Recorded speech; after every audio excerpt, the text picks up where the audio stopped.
Alright guys, this is a big episode and a lot gets done here. This is at the end of May 2018. The guys came over and here you can see us actually loading up some of the larger stuff, so the chairs, or the seats rather, and the rear hatch have gone up into the attic, and in a minute we'll do the exact same thing with the hood. The previous owner of this house was actually a car guy as well, and so he built that opening that you see that we're lifting the stuff up through into the ceiling, and had put down plywood already up above on the rafters so that you can set stuff up. Super handy, super nice for getting some of the bigger items out of the way and maintaining some of the garage space so you can work around. Once you have 3-4 guys working around, storage, tools, etc., a 3-car garage can start to feel pretty darn small. So we're starting off with some of the basic stuff in the engine bay. So we are finally out of the interior of the car for now. Had a beautiful day and decided to take advantage of that. I think we ended up doing a big cookout at the same time. So you can see it's either late morning or early afternoon in the day, and we ended up doing this pretty much all night. So it was a full day thing, getting in and really starting to disassemble stuff in the engine bay. Here we can see some of the parts are not being too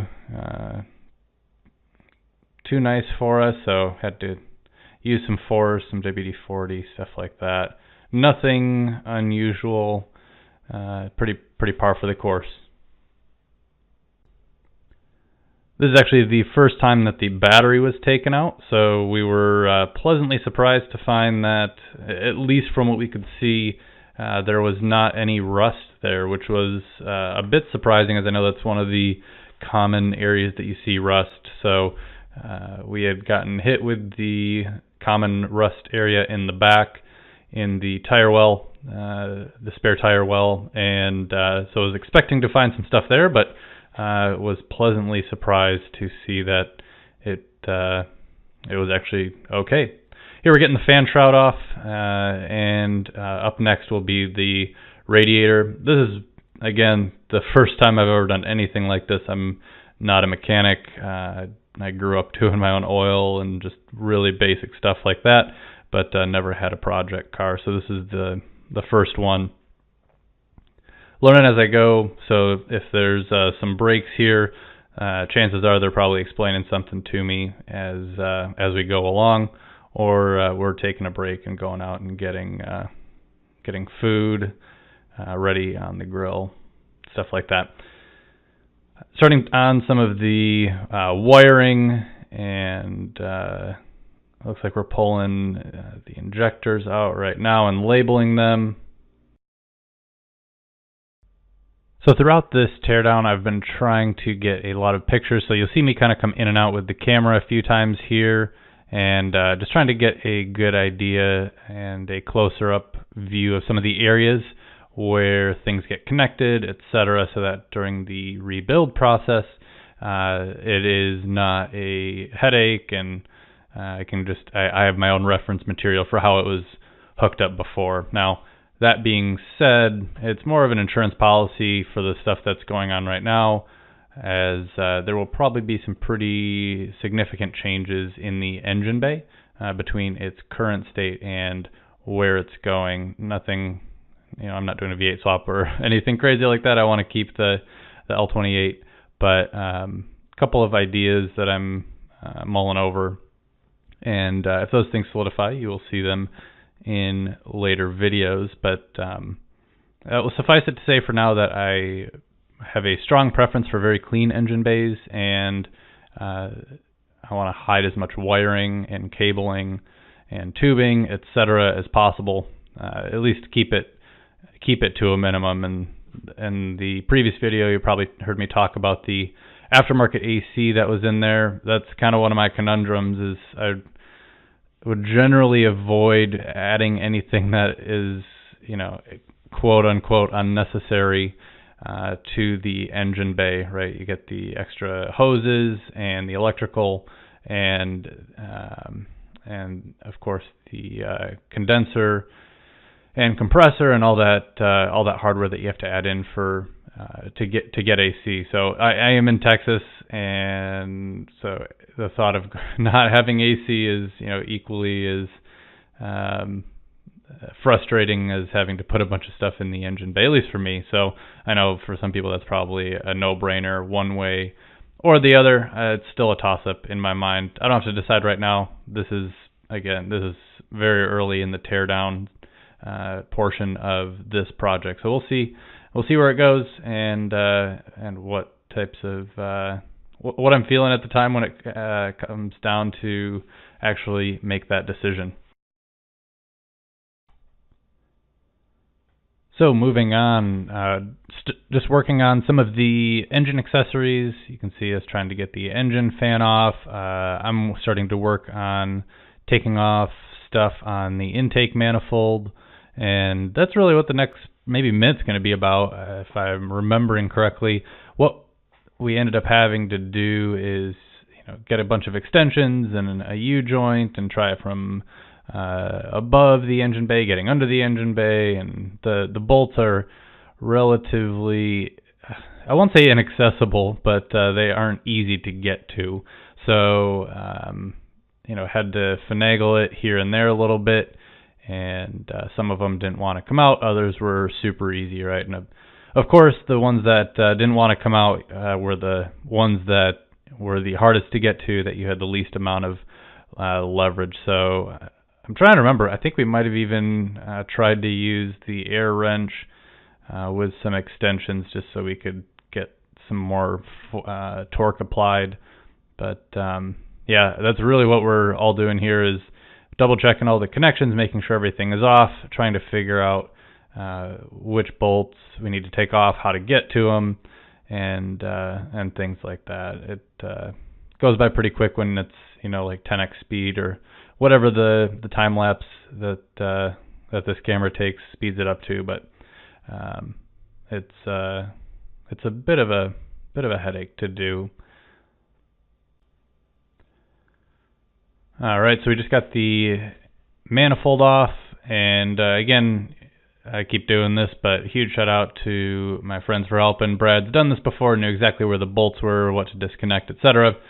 I'm confident I could have figured it out, but it would have taken me probably twice as long. And as you can see, it is already getting very late, or at least very dark in the middle of a Texas summer. So now we're trying to work on the exhaust manifold and really trying to figure out how the heck they got it in there in the first place. Just the way that the pipes are bent and the geometry of the engine bay and trans tunnel and things like that. We were kind of at a loss. And again, I've never done this before, so maybe there's an obvious way that this is supposed to come out. But we were unable to figure that out, and we tried moving stuff around. You can see here we're taking off the distributor and just removing stuff to give ourselves a little bit more space to maneuver the actual manifold. And at this point, it is still completely connected all the way to the back of the car. So this was completely welded as a one-piece setup. I'm not sure if that's how it came, or if it's the previous owner, or if these are even original. If this is the original exhaust manifold, no clue.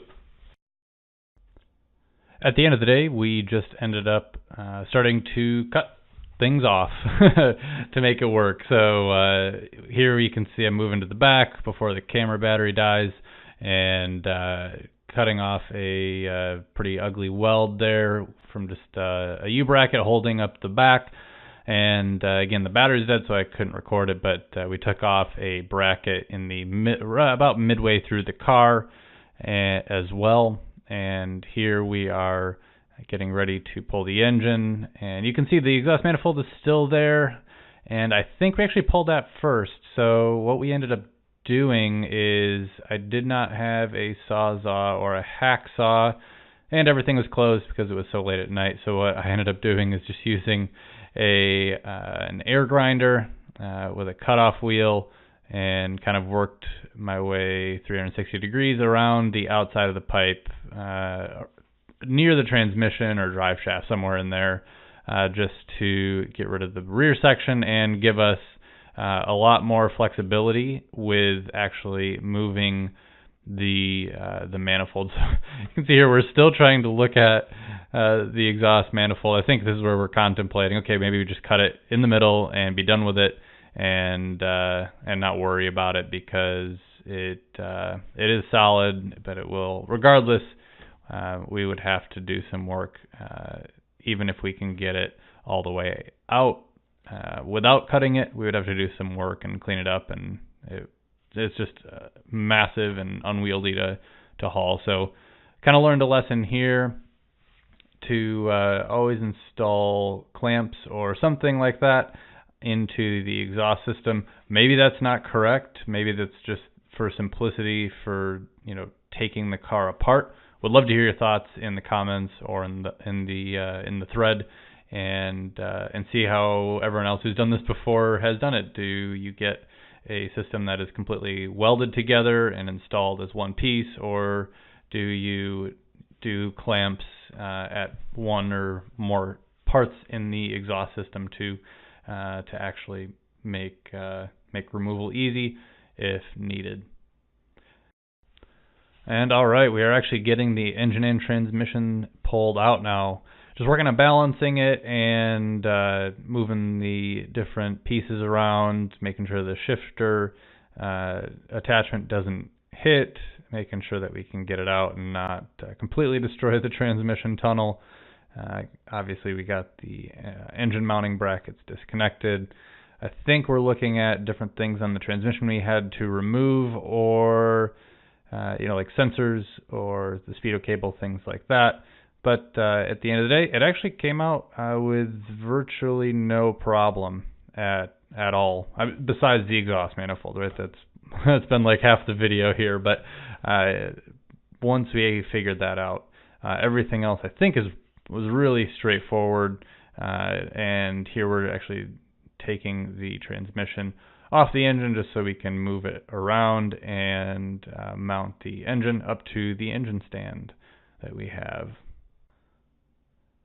And next we're taking off the clutch plate so that we can get the engine bracket, or the engine mount bracket for the stand to fit into and to actually mount to the engine. But what we're realizing is that we don't actually have the bolts, so we just start cleaning up a little bit, moving stuff around so we can get the car back in the garage and call it a night. At this point, I think it was, if I remember, it was after 1 a.m. So moving this back up into the garage and realizing that we lost a bunch of oil there, or probably transmission fluid actually. But regardless, mopping it up, cleaning it up, putting cat litter down, all that fun stuff, wrapping things up and calling it a night. Thanks for watching.